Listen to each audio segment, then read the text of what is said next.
మందుల శామ్యూల్. ఆయన అందరూ మందుల సామేలు సామేలు సామేలు అంటున్నారు. ఆయన మందుల సామేలు కాదు, ఆయన మందుల శామ్యూల్.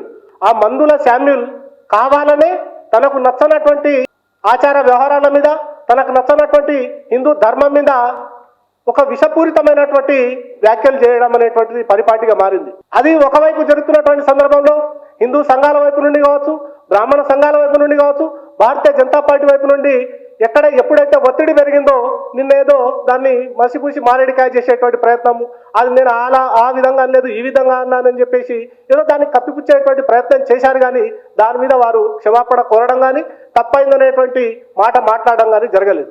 ఈ రకంగా చూసుకున్నప్పుడు శామ్యులు యొక్క ఉద్దేశం ఏంటిది అనేటువంటిది చాలా స్పష్టంగా అర్థమైపోతా ఉన్నది.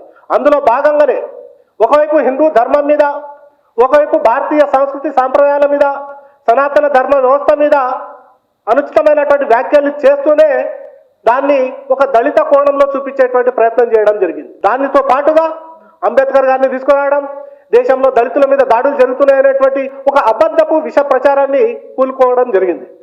నిజంగా మందుల శామ్యులు ఒక నిజంగా దళిత బిడ్డనే అయి ఉంటే, కాంగ్రెస్ పార్టీ నిజంగా దళితులకే న్యాయం చేసింది, భారతీయ జనతా పార్టీ చేయలేదు అని అనుకుంటే మందుల శామ్యుల్ గారు కావచ్చు, లేకపోతే కాంగ్రెస్ పార్టీకి సంబంధించినటువంటి నాయకులు కొన్ని ప్రశ్నలకు సమాధానాలు చెప్పాల్సినటువంటి అవసరం ఉంది. ఫర్ ఎగ్జాంపుల్ మందుల శామ్యుల్ మాట్లాడినటువంటి మాటలనే తీసుకుందాం. మొట్టమొదటిసారిగా అంబేద్కర్ 1952లో ఎన్నికల్లో పోటీ చేస్తే ఓడించింది కాంగ్రెస్ పార్టీ.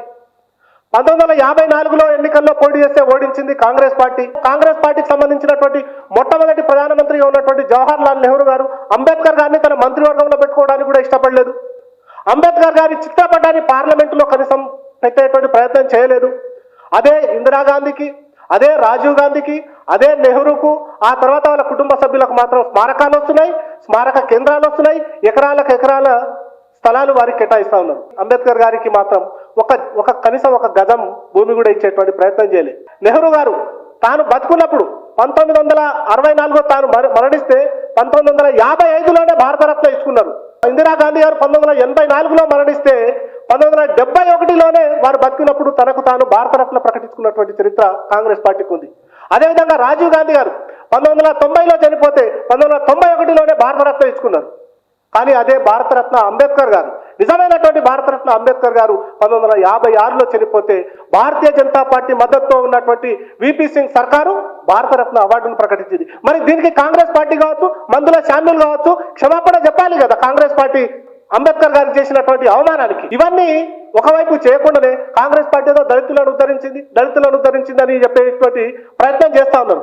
నిజంగా శామ్యుల్, కాంగ్రెస్ పార్టీ మీరు కొన్నింటికి సమాధానం చెప్పండి. మీరు 2023 డిసెంబర్లో జరిగినటువంటి అసెంబ్లీ ఎన్నికల్లో చేవెళ్ల SC/ST డిక్లరేషన్ అనేటువంటిది ఒకటి ప్రవేశపెట్టడం జరిగింది. చేవెళ్ల SC/ST డిక్లరేషన్ లో తమ కాంగ్రెస్ పార్టీ పెట్టినటువంటి మేనిఫెస్టోలో పెట్టినటువంటి ఎన్ని అంశాలను కాంగ్రెస్ పార్టీ ఈ 2.5 సంవత్సరాల కాలంలో హామీలను నెరవేర్చిందో స్పష్టమైనటువంటి సమాధానం చెప్పాల్సినటువంటి అవసరం ఉంది. కాంగ్రెస్ పార్టీ దళితులకు ఇస్తా అన్నటువంటి దళిత బంధు, అంబేద్కర్ అభయహస్తం ఇస్తామని చెప్పారు. 12 లక్షల రూపాయలు ఇస్తాం, దళిత బంధు పేర్లు మార్చేన్నారు. ఒక్క దళిత కుటుంబానికైనా ఇస్తామని చెప్పినటువంటి అంబేద్కర్ అభయహస్తం కింద 12 లక్షల రూపాయలు ఇచ్చిన కాంగ్రెస్ పార్టీ సమాధానం చెప్పాల్సినటువంటి అవసరం ఉంది.